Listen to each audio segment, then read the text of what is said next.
Welcome, friends. This is Harshad Parekh inviting you to listen to some of my short writings on philosophy, religion, psychology, spirituality, education, Krishnamurti, and nature. I hope you have a good listening. This is audio number 100, Article 672. It is about Holi in Rishi Valley. On February 20, 1989, the festival of spring, Vasantostava, was celebrated in Rishi Valley. Girls put on bright yellow and orange saris and garlands of flowers. There was a procession with music and dance. This was followed by songs of spring and Holi in different languages of India. There were dances too, along with the songs. The sun was shining brightly. Though this is considered the beginning of spring, there is warm air and leaves are falling continuously from trees. The earth has dried up and there is dust in the air. There will be no rain for more than 2 months. Those who participated in the festival enjoyed the most. This is the first time such a festival is celebrated in Rishi Valley. Mr. and Mrs. Sen, Nandita, and Lekha were the main organizers of the event. After the songs and dances, boys and girls threw colored powder on each other and had some fun. But Mrs. Thomas and Doctor were worried about their health and they stopped the fun as soon as it began. Article number 673, it is about identity. Religious and nationalistic ideologies have existed for thousands of years, much before we were born, and will continue after we are gone. Human beings have fought many wars based on these ideologies. But even within one nation or a religion, many divisions exist based on caste, subcaste, economic condition, language, geographical location, etc. Divisions exist even within families based on likes and dislikes. The fundamental source of division is the feeling of me and you. And this feeling arises from thinking, which arises from memory and language we have learned. In the absence of thinking, there is no division as me and you.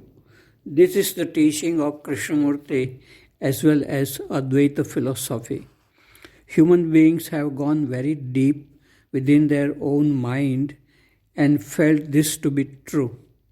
But to make this a natural state of freedom from me is the greatest challenge for any human being.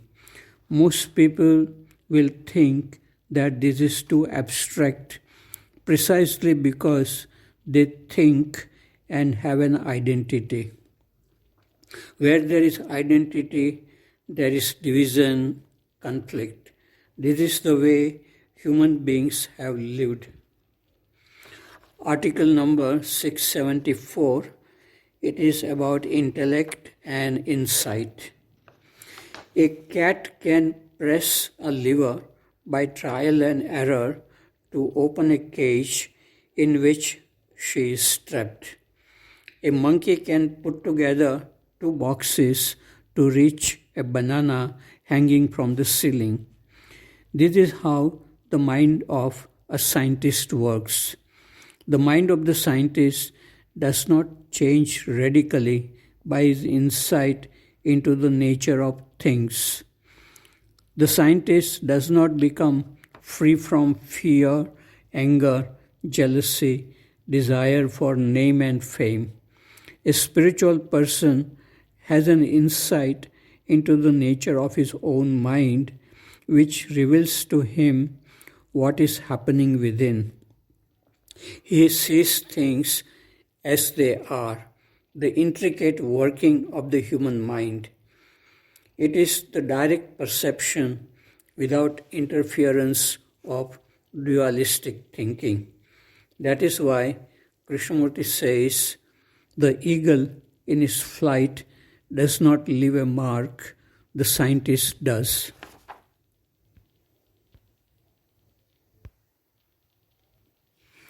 Article number 675, it is about silence. A friend once asked, what is the use of silence? This question indicated that he had never experienced silence. He was probably too busy earning money and buying material things for a comfortable living. There is no use of silence, but if you have felt silence, it is the most beautiful thing. In such moments, you do not ask questions, do not search for pleasures and comfort. You do not feel lonely, do not feel desire to achieve anything. You feel happy, feel beauty in things around you. Without silence, there are no love, beauty, peace, and creativity. Krishnamurti once said, without meditation and silence, you are like a blind man in the world of love and beauty. Article number 676, it is about loneliness. It was a sunny afternoon. I decided to walk alone on streets of this town. After walking for about 30 minutes, I came across a beautiful lake. There were benches to sit and to watch the lake, trees, and ducks swimming. A man passed by on his bicycle. I said hello. He stopped and started talking with me about his unhappy past life. He was crying. He said that nature is beautiful, but human beings are destructive. He was 52. 20 years ago, he had married and visited India with his wife, but now he was living alone. Sometimes he thought of killing himself. He was poor, but he had the basic necessities for living. He was unable to communicate well with people, was lonely and thinking too much and feeling pity for himself. I told him to be silent and happy for living in this beautiful country full of parks and lakes, but to be alone and happy is difficult when the mind is filled with unnecessary thoughts. Article 677, it is a good question. Hundreds of beautiful books are available in libraries, books which tell us about how to live with love, beauty, and happiness every day. We do not need to read all these books. Just one book may be enough to open a new world, the world of non-verbal awareness in daily living. Then the book of our own life is read while it is being written every moment. What is written in beautiful books in libraries exists within us too.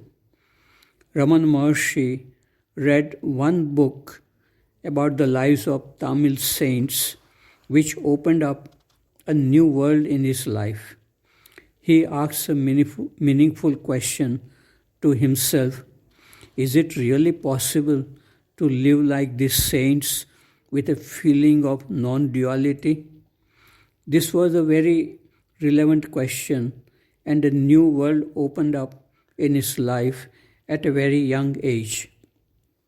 After this awakening, Raman Maharshi did read books which confirmed his own experience of non-duality. He even composed poems of great beauty. It does not matter how many books you read and how many spiritual teachers you worship. The quality of your daily life is more important than what you speak or write. Article number 678. It is about inner transformation. Yesterday, we visited International Theosophical Center in Naarden, Huizen in Netherlands. We had a very good dialogue there from 1:30 p.m. to 5 p.m. on inner transformation. For inner transformation, we need extraordinary alertness of the mind. The mind consists of thoughts, feelings, and awareness. Generally, in most human beings, awareness is not awakened. Awareness which can see clearly, continuously changing thoughts and feelings as they are. Without awareness, human beings suffer from many problems created by thoughts and feelings. Problems like fear, anger, jealousy, loneliness, conflicts in relationship, etc. With the awakening of awareness, it is possible to see the beginning of thoughts and feelings. This seeing is the ending of all problems. This seeing without any effort is the inner transformation. Article number 679. It is about effortless living. I am watching birds flying in the sky. Some birds have to fly fast with flapping their wings fast. They need to work hard to remain in the air. They cannot fly very high in the sky. But some birds fly slowly and they can go very high in the sky and can glide effortlessly. Similarly, some people need to move fast and work hard to feel comfortable. If they have no work, they may get bored and tired. And some people feel wonderful if they are not occupied with work. They can fly very deep in the sky of the mind and can glide effortlessly without sensing time, boredom, and tiredness. Article number 680. It is about the spirit. Generally, doctors think of our body as a machine which can be fixed with medicine and surgery. Psychologists talk about mind, thinking, and feeling which interact with the body. Very few people believe that spirit is the essence around which body and mind are formed. This spirit is neither created nor destroyed. It changes body when the body dies. Eyes cannot see it, but through it, eyes see many things. It is still a mystery to scientists. Upanishads or Vedanta talk about this spirit. It can be sensed in the silence of the mind.